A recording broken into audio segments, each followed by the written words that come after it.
Hey guys, welcome back to our channel.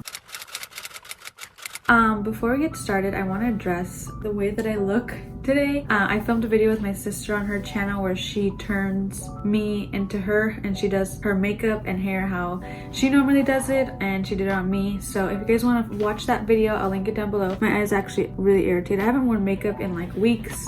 But today I wanted to film a video talking about my labor and delivery story. I know that we've just posted a video of the labor and delivery vlog, but I feel like you guys couldn't really see all the aspects of it just because we were vlogging it and I couldn't really sit down and like talk about all the details obviously in the hospital. So I just wanted to sit down and really talk about everything that happened. I'm not gonna say it was the worst, most horrible experience I've ever had, but it was pretty not what I expected is what I'm trying to say. And I think that I realized that after I got home, when I really told my sister, my family about what happened. And my older sister, the one that has had a baby, she was telling me like, that's not how it should be, that's not how it should have happened. Then I sat there and realized like, wow, that shouldn't have happened the way that it happened. So I just wanted to sit down and really talk about and go more in depth about my labor and delivery story. I got a lot of comments on our last video about, you know, other girls and women that are gonna give birth soon. So I just wanted to kind of share my experience. So yeah, I'm trying to not be negative. I know with everything that's going on in the world, I know that this is probably not maybe how they operate on a normal basis. So I just wanted to start the video by saying that like, I'm not trying to hate on the doctors and nurses because they're doing amazing jobs. So I don't want to sit here and complain about what they did, because who knows, they may have been different we had not been in the situation that we're in the world right now. But I've also heard a lot of other things, people saying that this is how they normally are. So I'm just gonna get into it. Sorry, I kind of rambled. Okay, so my due date was March 25th. My last appointment was March 25th at my doctor, and she recommended that I get an induction on Monday, March 30th if I did not go into labor on my own, just because the baby was getting bigger. I was gonna be 41 weeks and she just recommended it, and me and Manny just agreed. And then if you guys have seen the vlog, it didn't happen that way. We called, they didn't have enough beds, so we waited to the next morning, and that was Tuesday, March 31st, and they called us at 5 in the morning to come in at 7 a.m. So we got to the hospital, and when they went to check me, I was 1.5 centimeters dilated. They wanted to start me on the induction medication around 9:15. They gave me my IV at about 7:30. Just by the way that it started, my nurse tried to put the IV in this hand and it didn't work, or she did it wrong, and then she had to put it in the other hand. So that was like, I first got there, she did my IV wrong. My hand was so sore. I was bleeding for like 10 minutes, and then she had to switch to the other hand. So that was at 7:30. At 9:15, they gave me my first dose of Zytotec. That's the induction medication, which is to help speed up the process of labor. From 9:15 to 2:30, I didn't move at all, and I got my second dose of Zytotec. And then at 7 p.m., they went to go check me again, and I still hadn't moved. This is hours and hours. From 7 a.m. to 7 p.m., I was still 1.5 centimeters dilated. They typically only give 4 doses of the medication, and at this point, I was ready on my second dose. At 9:15 p.m., I got my third dose of Zytotec, and still there was nothing. So they were just gonna leave me throughout the night, just because, like I said before, you only get 4 doses of the Zytotec. So at the third one, they wanted to just let my body kind of go at its own pace and see where it went from there. So that happened at 9:15 p.m. So they wanted me to kind of go through the night, and in the morning they were gonna come check on me and see if I was gonna get more medication. They checked on me throughout the whole night, but they were gonna wait to hold off on the medication until the morning. So that night, I was doing fine all day. From 7 a.m. to 7 p.m. I was doing really good. My contractions were uncomfortable and painful, obviously, but they were tolerable. So we tried to go to sleep around 10 p.m. is when we try to start going to sleep, and I would fall asleep and I would get a contraction, I would wake up. So at the beginning I would take naps through my contractions, but at this point I couldn't. And then I waited until about 2 in the morning and I asked for pain medication, because I know that there's a difference between epidural and pain medication. So the pain medication, they just put it in through your IV, and it's just something to help relieve the pain, but you can still feel it. It's just not as painful. They didn't offer that to me. They didn't ask if I wanted it or needed it. I was just texting my sister sister that I was in a lot of pain, and she told me you should ask for the pain medication. So I had to ask them, and then they said yes. So I got about 4 doses of that. You can get it every hour. So I got it at like 2, and I was just getting it like every hour. Once it wore off, I was just like, I need it again, I need it again. So that helped me kind of sleep through the night, just because it was calming the contractions. It wasn't as intense and painful. So I kind of got some sleep throughout the night. It was just when it would wear off, I would wake up and ask for it again. So the whole night, nothing really happened. I was still 1.5 centimeters dilated. At 5 a.m., they woke me up and I was 2 centimeters dilated. Literally, like, after all these hours, from 7 a.m. to 5 a.m. the next day, only moved from 1.5 to 2 centimeters. So because I kept asking for the pain medication, my nurse recommended, she was like, okay, we're gonna give you your pitocin soon, but once you get your pitocin, it first makes the contractions more painful and it speeds everything up. So she said, I recommend you getting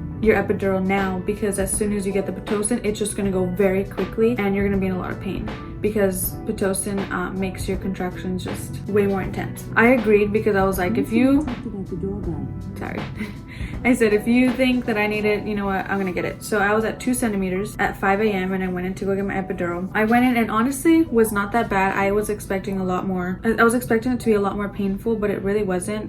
They allowed Manny to be in there with me, so that was awesome. Got my epidural, and as soon as I got it, about 10 minutes later, it kicked in. I know it kicked in for a fact because I slept for probably 2.5 hours, 2 hours. I slept really good. I didn't feel anything. I didn't feel any pain.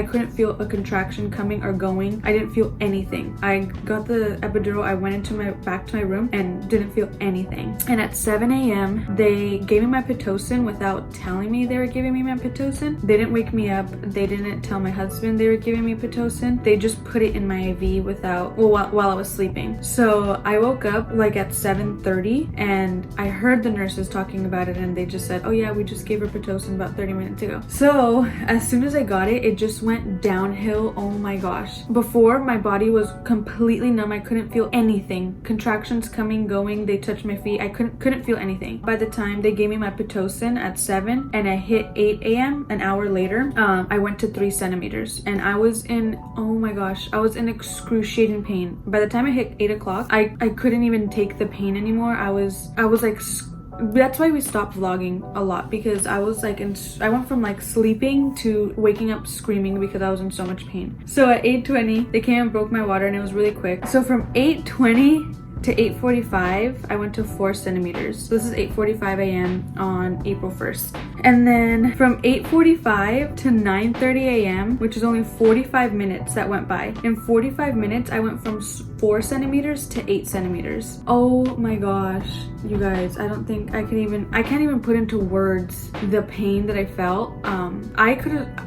I was so confused, genuinely confused. They gave me a peanut ball at about 4 centimeters at 8:45 in the morning, and they gave me a peanut ball, which is like an exercise ball that you put between your legs. And oh my gosh, I feel like that sped up everything on top of the pitocin. But in 45 minutes I jumped from 4 to 8, and I was in excruciating pain. I've heard a lot of stories. My sisters told me, my friends, everyone has told me that once you get the epidural, your body is like completely numb. You can't feel anything. All you feel is the pressure of the baby coming down, and you have to let them know. But that was not my experience. I felt everything.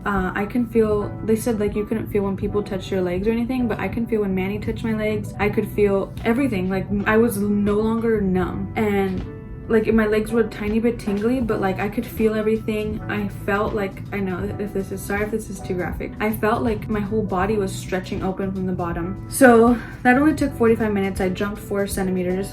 And from 9 a.m. to 10:45 a.m. I jumped from 8 to 10. And once I hit 10 centimeters, they started getting everything ready. At 11 a.m. I started pushing, and at 11:11 is when Brave was born. So it only pushed for 11 minutes, which was amazing. But the epidural, to me, I felt like did not work, or it did work in the beginning, but it faded away, or I don't know. I couldn't tell you. I asked them, I was like, I'm in a lot of pain. It's not pressure, it's like painful. And all they told me was, well, you're already on a lot of epidurals, so we can ask, but you're already on a lot of medication. I kept pressing the epidural button and like nothing worked. They gave me more medication in my back, nothing worked. I was still in excruciating pain. Even when I started pushing, I could feel everything. The doctors touching my legs, I could feel their gloves, I could feel her stretching me open, I could feel everything. I could remember every little detail. Even though it was excruciating, I'm so glad that I didn't have to push for hours and hours. I only pushed for 11 minutes and it was done. As soon as I was done, I had second-degree tearing, so she had to stitch me up, and I could feel the thread being pulled. I could feel everything. I don't know if that's how an epidural works. I don't know if that was your guys' experience.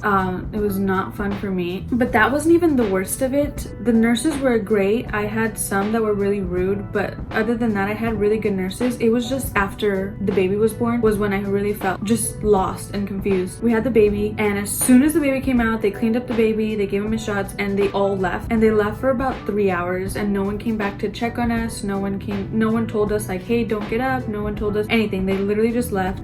Before they left, I was like, hey, can I breastfeed the baby? And they're like, sure, whatever you want. And so I was like, okay, well, I don't really know how. I don't know if I have milk. I didn't know, but they just all left. So he was born at 11:11. They didn't come back till like 2 p.m. Me and Manny sat in there and kind of just for about, well, he laid on my chest and his chest for about an hour. But then when I tried to feed him, we sat there for like an hour and a half trying to get him to latch on. I had no idea what I was doing. I'm a first-time mom. I didn't have my mom there because of everything that's going on. My sister wasn't there. No one was there. It was just me and Manny, and I had no idea what I was doing. I didn't know. I sat there for like an hour and a half trying to get him to latch on and just kind of guessing on how to do it and how to hold him, and it was really difficult. We sat there for a long time, and they said that at the beginning they said we were gonna get transferred 2 hours after I gave birth to the postpartum room, but they didn't transfer us till 2 in the morning the next day. So we kind of just sat in the room, and Manny took the baby after a few hours, and he went to go change him. He pooped everywhere, and so Manny was like, oh my gosh, they didn't leave us wipes, or they didn't leave us diapers or anything, so can you grab diapers and wipes? And so I had just given birth a few hours before. It had been like 3 hours, and my legs, again, I had felt them the whole time. So I just got up and went to go get his diaper and wipes, and as soon as I got up, I started bleeding everywhere on the floor, and my legs felt fine, but I just started bleeding everywhere. And then Manny was like, oh my gosh, I don't know what to do. We were both like so confused. Like Manny had to get the diapers and leave the baby on, just like they didn't give us a bassinet. He just left like yeah, so Manny had to get the diapers. I had to sit back in bed, and I called the nurse, and she came in and was like angry that I got up. She was like, why did you get up? And I was just like, no, well, no one told me that I couldn't get up from bed. So she was like really like clearly upset that I got out of bed without asking, but I didn't, no one told me. Then they just left like my postpartum stuff in the bathroom, like the underwear, the pad, like a little bottle. But no one told me how to clean myself. No one told me how to take care of my stitches. They just like cleaned me up when I was bleeding, and then they left again. So then I had to get up and go to the restroom and kind of just figure out how to clean myself. They cleaned up the blood and everything, and then after a few hours of us like holding him, I had to call the nurse, and I was like, can someone give us like a bassinet or something so we can put the baby down for a nap? And they were like, yeah, sure. So then they brought us a bassinet, but we had to ask. So we were there like from 11 to again 2 in the morning, and he would cry, and like we kind of didn't know what to do. We were just like, I guess try to breastfeed him. We were just really confused. And then they transferred us to the postpartum room at 2 in the morning. Again, they didn't really tell us much. They didn't tell us how to, like, as we were getting our discharge papers and stuff, they didn't tell us like how to take care of his umbilical cord. They didn't tell us anything really. The last nurse, like literally the last nurse that came in for a shift change before we left and got discharged, she was the only one, and she was like a mom, you could tell, and she helped us like learn how to breastfeed, and she was like, here, hold him this way, and it helped so much. Like she was the only one that really sat there with us for an hour and really showed us like, hey, there's multiple positions that you can hold the baby. And as soon as she showed us the other one, he latched right away, and I was like, wow, like this is what I needed. I needed something to kind of help me out. I didn't really know what I was doing. And again, I don't want to sit here and hate on the hospital or the nurses or the doctors. Everything's fine. He's healthy, he's happy, but I just wish that the experience was a little bit more different, just because it was not what I was expecting. Me and Manny really felt we could have had a lot more help, especially after the baby was born, and the whole thing about getting up and me bleeding and all that stuff was just a little bit intense, and I wish that they would have helped us out a little bit more. But you know, I don't know if that's just because of everything that's going on right now, they didn't want to be in the room as much. But I just wanted to get on here and share my experience. If you guys have any questions, you guys can send me a DM on Instagram, or you guys can leave a comment below. Also, thank you guys so much for all the support on our last video. It has almost like 7,000 views, and that's a huge deal for us, and we got like 100 more subscribers, so that's amazing. But thank you guys so much for supporting. Like, comment, and subscribe, and we'll see you guys in our next video. Bye.